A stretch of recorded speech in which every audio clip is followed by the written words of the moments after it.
നിങ്ങളുടെ ഇഷ്ട പരമ്പരകൾ എക്സ്ക്ലൂസീവായി സൺ നെക്സ്റ്റ് ആപ്പിലൂടെ തികച്ചും ഫ്രീ ആയി. ഇപ്പോഴേ ആപ്പ് ഡൗൺലോഡ് ചെയ്യൂ. ഐസ്ക്രീം പെട്ടെന്ന് തീർന്നു. ഒന്നുകൂടി പറയാം. ഒരു വെറൈറ്റിക്ക് വേണ്ടി അടുത്തത് ഷേക്ക് ഷേക്ക് അടിപൊളിയാ. നിങ്ങൾ ഷേക്ക് ആക്കിയതേ എന്നെയാണ്. ശരൺ, ഇത്ര പെട്ടെന്ന് സംസാരിച്ച് തീർന്നോ? ഇരിക്കെ. ശിവാനി, എന്നോട് ചതി വേണ്ടായിരുന്നു മാഡം. സാറിനെ കുറിച്ച് ഞാൻ ഇങ്ങനെയൊന്നും അല്ല കരുതിയത്. ഇത്ര ഒരു പെണ്ണിനെ എന്റെ തലയിൽ കെട്ടിവെക്കാൻ സാറിന് എങ്ങനെ തോന്നി? ശരൺ, അനാവശ്യം പറയരുത്. ഞാൻ എന്ത് ചെയ്തെന്നാ താങ്കളീ പറയുന്നത്?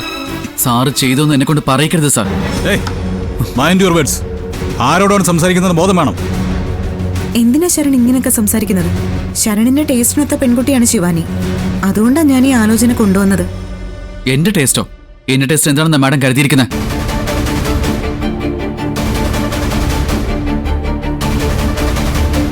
മോഡേൺ ആയ പെൺകുട്ടികളെ ഇഷ്ടമെന്ന് ശരൺ തന്നെയല്ലേ പറഞ്ഞത്? മുംബൈയിൽ വളർന്നതുകൊണ്ട് വിവാഹം കഴിക്കാൻ പോകുന്ന പെൺകുട്ടി മോഡേൺ ആവണമെന്ന് ഞാൻ ആഗ്രഹിച്ചു. പക്ഷേ ഈ പെൺകുട്ടി അതൊക്കെ മേലെയാ.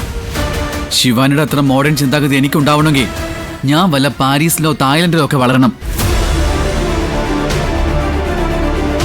ഇതിന്റെ പേരിൽ നിങ്ങൾ എന്റെ ടീമിനെ പറഞ്ഞു വിട്ടാലും കുഴപ്പമില്ല. എനിക്ക് ഈ പെൺകുട്ടിയെ വേണ്ട. ഈശ്വരമംഗലം ഗ്രൂപ്പ് ഓഫ് കമ്പനീസിനെ കുറിച്ച് നിങ്ങൾ എന്താ കരുതിയിരിക്കുന്നത്?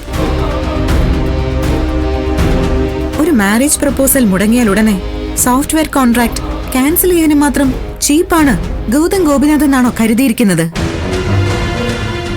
സോറി മാഡം, ഞാൻ അങ്ങനെയൊന്നും ഉദ്ദേശിച്ചില്ല. നിങ്ങൾ എന്ത് ഉദ്ദേശിച്ചാലും ശരി, ഇതിന്റെ പേരിൽ നിങ്ങൾക്ക് നേരെ ഒരു പ്രതികാര നടപടി ഉണ്ടാവില്ല. You can do your work if you decide so.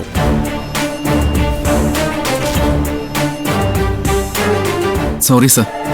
Sorry madam, ഞാനിത്തിരി ഇമോഷണൽ ആയിപ്പോയി. It's my mistake. ശിവാനി നിങ്ങളോട് എന്താ പറഞ്ഞു ഞങ്ങൾക്കറിയില്ല. പക്ഷെ അതെന്ത് തന്നെയായാലും സത്യമായിരിക്കില്ല. ഈ പ്രപ്പോസൽ ഉഴപ്പാനായിരിക്കും അവൾ ശ്രമിച്ചത്.